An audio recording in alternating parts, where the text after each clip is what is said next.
Hello traders, welcome to trade with Shankh. প্রতিদিনের মতো আজকেও আমরা নিফটি অ্যানালিসিস করতে চলেছি। আগামী 20 ফেব্রুয়ারির জন্য আমরা প্ল্যান করব। আজকে 19 ফেব্রুয়ারি, তার আগে আমরা দেখে নেবো যে মার্কেট আজকে কি করেছে এবং কালকের আমাদের কি প্ল্যান ছিল। 15 মিনিট স্ট্রাকচারে যদি আমরা দেখি, কালকের আমাদের প্ল্যান ছিল কি, মার্কেট কিন্তু ওপর থেকে একটা সেলিং আসবে। কেন সেলিং আসবে বলেছিলাম? তখন মার্কেট কিন্তু কন্টিনিউয়াসলি ওপর দিকে যাচ্ছে, একটা রিট্রেসমেন্ট দেয়নি। তো আমরা এই রিট্রেসমেন্টের জন্য প্ল্যান করেছিলাম। রিট্রেসমেন্টটা কখন কিভাবে হবে বলেছিলাম, এক্স্যাক্টলি বলতে পারবো। আমরা এখান থেকে কিন্তু এই রিট্রেসমেন্টে প্ল্যান করেছিলাম যে মার্কেট যদি এর উপরে যদি যায়, তাহলে কিন্তু এখান থেকে একটা শার্প রিভার্সাল আসতে পারে। আমরা কালকে ভিডিও দেখলে দেখতে পাবো যে এখান থেকে কিন্তু মার্কেট নিচে আসার সম্ভাবনা থাকবে।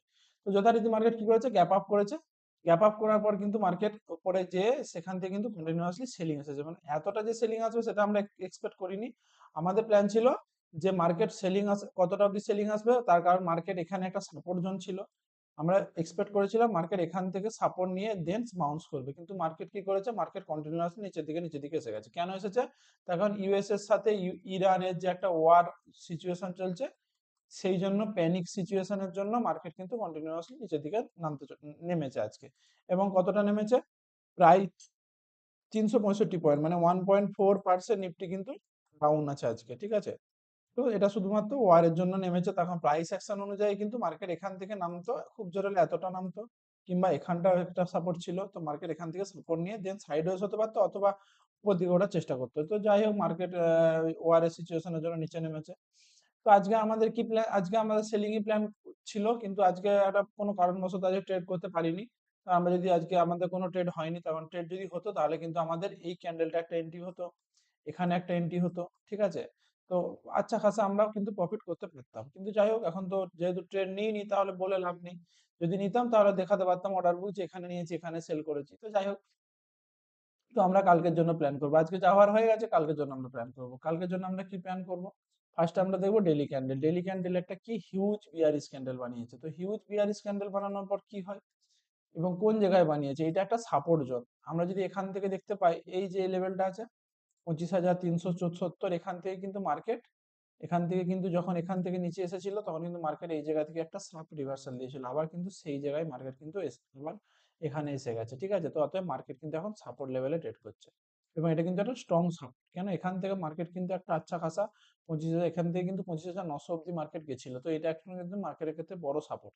তো মার্কেট এখন সাপোর্টের জন্য ট্রেড করছে। তো কালকের আমাদের প্ল্যান কি থাকবে, আমরা যদি 75 মিনিট স্ট্রাকচার থাকি দেখি, মার্কেট সাপোর্ট জন্য ট্রেড করছে এবং মার্কেটের ট্রেন্ড কি নেগেটিভ। কেন? কন্টিনিউয়াসলি সেলিং এসেছে। অতএব মার্কেট কি করতে পারে, কালকে মার্কেট এখান থেকে এই যে লোটা আছে, এই লোটা হালকা ব্রেকডাউন করে মার্কেট কিন্তু এখান থেকে একটা রিভার্সাল দিতে পারে। কতটা অব্দি রিভার্সাল?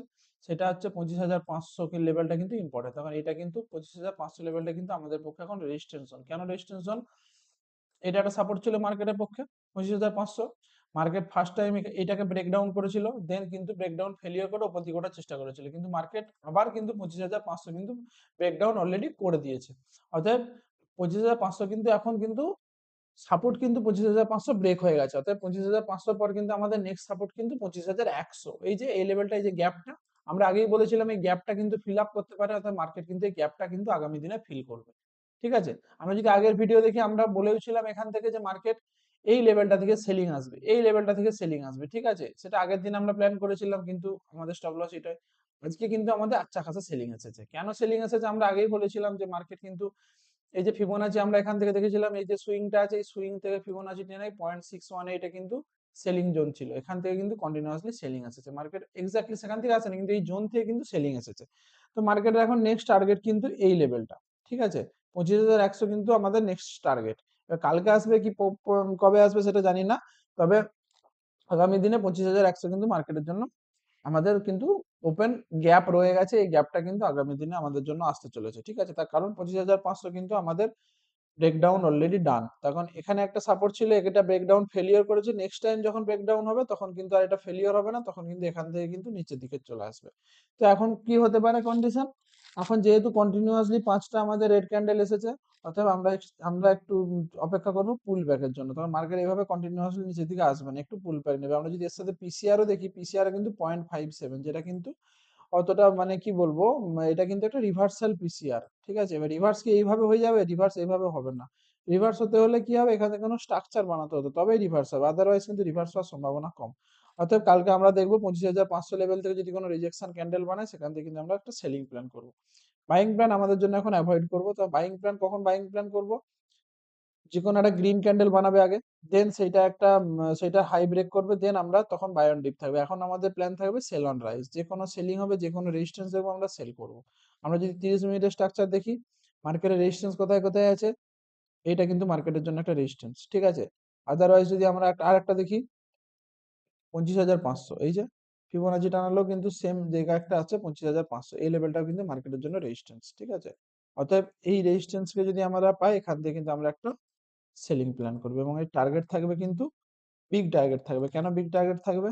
এই লেভেলটা অলরেডি ব্রেকডাউন করে দিয়েছে, অতএব এইটা একটা সাপোর্ট জোনের হিসাবে কাজ করবে। কিন্তু যেহেতু ট্রেন্ড ডাউন, অতএব সাপোর্ট কিন্তু আর তখন কাজ করবে না, তখন কিন্তু এখান থেকে কিন্তু আচ্ছা খাসা সেলিং আসতে পারে, এবং কন্টিনিউয়াসলি এইভাবে কি আর সেলিং আসবে? টাইম লাগবে। তখন এখানে যে সেলিং এসেছে, এখানে কিন্তু একটু কনসলিডেশন করতে পারে, ঠিক আছে। দেন যদি ব্রেক হয় তখন কিন্তু এত বড় আবার মুভমেন্ট পাওয়া যেতে পারে। তখন মার্কেট আজকে একটা হিউজ মানে কি বলবো সেলিং এসেছে। অতএব এইভাবে কি সেলিং আসাটা আমাদের পক্ষে নট মানে সাস্টেন করবে না। মার্কেট এখানে আসবে, এটা একটা সাপোর্ট জোন, এখানে একটু টাইম পাস করবে, একটু উপরের দিকে উঠবে, আবার নামবে, এভাবে আবার যখন ব্রেকডাউন করবে তখন কিন্তু আমরা এইরকম একটা আবার বড় মুভ পেতে পারি, ঠিক আছে। প্রাইস কিভাবে যায়? এইভাবে যায়, এখানে কিন্তু কনসলিডেশন করে দেন ব্রেক হয়। সেম জিনিস যখন স্ট্রাকচার উপরের দিকে যায়, এখানে কনসলিডেশন করে দেন ব্রেক হয়। সেম জিনিস এখানে এখানে এসেছে সাপোর্ট জোনে, এখানে কনসলিডেশন করতে পারে, দেন ব্রেকডাউন করবে, ব্রেকডাউন করার পর কোথায় আসতে পারে? 25,100, ঠিক আছে। অর্থাৎ দেন এখান থেকে কোনো বাউন্স হওয়ার সম্ভাবনা থাকলে আমরা তো পরবর্তী ক্ষেত্রে দেখবো। এখন আমাদের জন্য সিম্পল স্ট্রাকচার কি হবে? Cell on rise. কালকে আমরা ছোট্ট মুভের জন্য প্ল্যান করবো, এত বড় মুভের জন্য কিন্তু প্ল্যান করব না। এখানে সেলিং হবে হালকা কাঁচা, এখান থেকে কিন্তু নিচের দিকে এখানে কিন্তু সাপোর্ট পেয়ে যেতে পারে। অতএব কালকে এই ছোটখাটো 10-20 পয়েন্ট 30 পয়েন্টের জন্য আমরা প্ল্যান করব, ঠিক আছে। তো এর সাথে যদি আমরা ডাটা দেখি, ডাটা কি বলছে? ক্লায়েন্ট কি করেছে, আমরা যদি একটু জুম করে দেখি, ক্লায়েন্ট কি করেছে, তাদের পজিশন হালকা ইনক্রিজ করেছে, ঠিক আছে। তো ক্লায়েন্ট কে দেখলে আমাদের লাভ নেই, ডিআই কিন্তু 3% তাদের পজিশন কিন্তু আজকে কেটেছে। ডিআই সাধারণত কি করে? মার্কেট যখন নিচের দিকে যায়, ডিআর কিন্তু তাদের পজিশন ইনক্রিজ করে। এবারে কিন্তু মার্কেট ডিআই কিন্তু তাদের পজিশন কেটেছে, অতএব প্রাইস কিন্তু একটু উইক, মার্কেটও কিন্তু আমাদের পক্ষে একটু উইক দেখাচ্ছে। কেন দেখাচ্ছে? তখন ডিআই কিন্তু তাদের পজিশন কিন্তু কেটেছে, ঠিক আছে। আর এফআই কি করেছে? তাদের পজিশন হালকা ইনক্রিজ করেছে, প্রো কিন্তু তাদের পজিশন কেটেছে। অতএব ওভারঅল যদি দেখতে পাই, তাহলে কিন্তু মার্কেট কিন্তু একটু নেগেটিভ। অর্থাৎ আরো সেলিং, যদি যেটা বললাম, আমাদের কিন্তু 25,100 এই লেভেলটা কিন্তু আমাদের আগামী দিনে আসতে চলেছে। তো ধন্যবাদ, আজকের মতো এই ভিডিওটা ভালো লাগলে একটা লাইক করে দিও, চ্যানেলটা সাবস্ক্রাইব করে দিও, ধন্যবাদ।